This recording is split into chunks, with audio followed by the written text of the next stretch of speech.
Electrician के interview में पूछे जाने वाला मोस्ट कॉमन क्वेश्चन है ड्यूल स्टार्टर की वायरिंग कैसे की जाती है या उसके कनेक्शन कैसे किए जाते हैं या ड्यूल स्टार्टर की एसएलडी बनाइए। आज हम हमारे टॉपिक में यही डिस्कस करने वाले हैं कि ड्यूल स्टार्टर की वायरिंग कैसे की जाती है। नमस्कार दोस्तों, स्वागत है आपका हमारे यूट्यूब चैनल टेक वाला 13 में।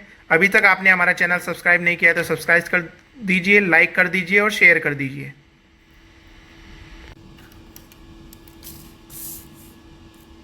सबसे पहले एक फेज लेना है, उसको एमसीबी में इनपुट कराना है।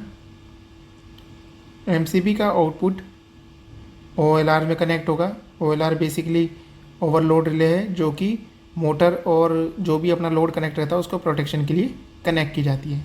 ओएलआर का अपन जो टॉपिक है वो एक अलग वीडियो में डिस्कस कर लेंगे। तो ओएलआर का जो एनसी पार्ट है उससे कनेक्ट होके फेज का वायर और पुश बटन में चला जाएगा। पुश बटन हमेशा एनसी होता है, ऑफ पुश बटन हमेशा एनसी होता है। उसके एक पॉइंट पे चला जाएगा, दूसरे पॉइंट से एक टर्मिनल ऑन पुश बटन के इनपुट में चला जाएगा।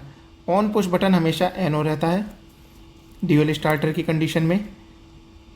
अब ऑन पुश बटन का आउटपुट जो है वो कॉन्टैक्टर की कॉइल में A1 पॉइंट पे चला जाएगा।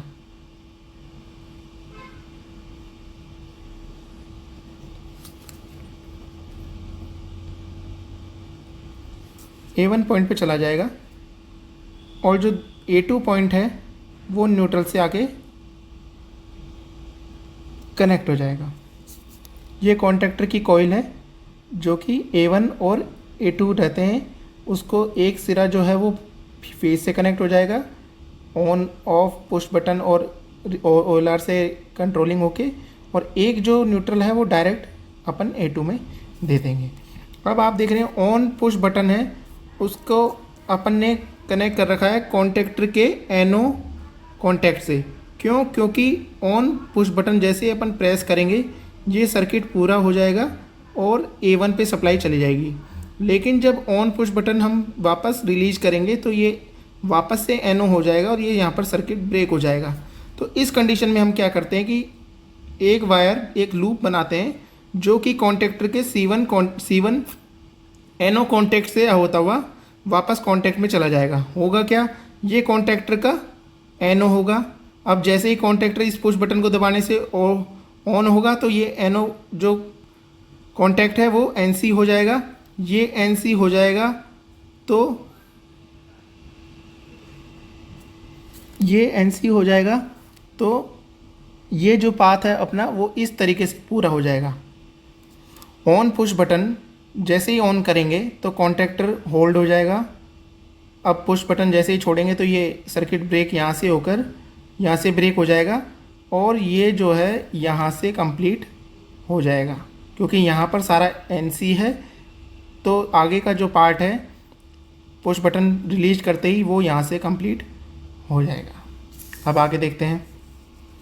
अब इसमें अगर आपको इंडिकेशन लगाना है तो on indication upon NO contact से देंगे, क्योंकि जब भी कॉन्टैक्टर होल्ड होगा वो ऑन कंडीशन होगी और उस कंडीशन में एनओ कॉन्टैक्ट एनसी में बन जाएगा और ये इंडिकेशन ऑन हो जाएगा। ऑफ इंडिकेशन हमेशा एनसी से एनसी कॉन्टैक्ट से कनेक्ट होगा। जब भी एनसी कॉन्टैक्ट यानी कि कॉन्टैक्टर होल्ड की कंडीशन में नहीं होगा, एनसी कॉन्टैक्ट रहेगा और वो ऑफ इंडिकेशन चल जाएगा। जब कॉन्टैक्टर होल्ड रहेगा तो एनसी एनओ बन जाएगा तो ये एलईडी ऑफ हो जाएगी। अब ट्रिप इंडिकेटर है वो हम ओएलआर के एनओ कॉन्टैक्ट से देते हैं। नॉर्मल कंडीशन में ये ओपन रहेगा तो ये लैंप नहीं जलेगी।